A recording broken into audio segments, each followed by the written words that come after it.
क से कबूतर, ख से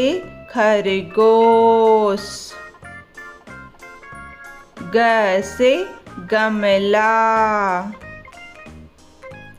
घ से घड़ी, अंग, च से चम्मच, छ से छाता, ज से जहाज, झ से झंडा, अय्या, ट से टमाटर, ठ से ठठेरा, ड से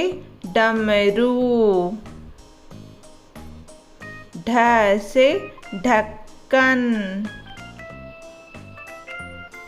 अण, त से तरबूज, थ से थर्मस, द से दबात, ध से धनुष, न से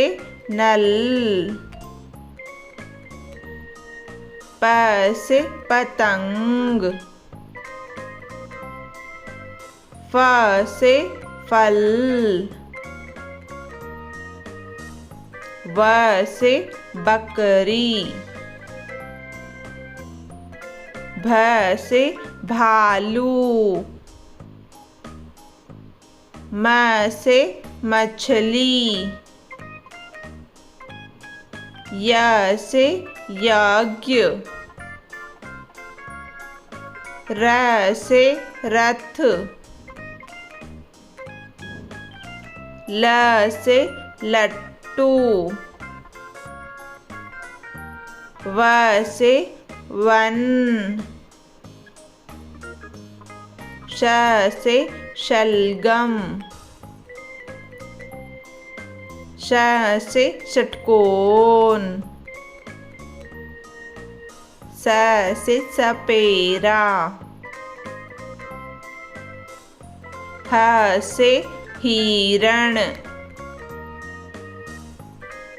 छ से क्षत्रिय, त्र से त्रिशूल, ज्ञ से ज्ञानी।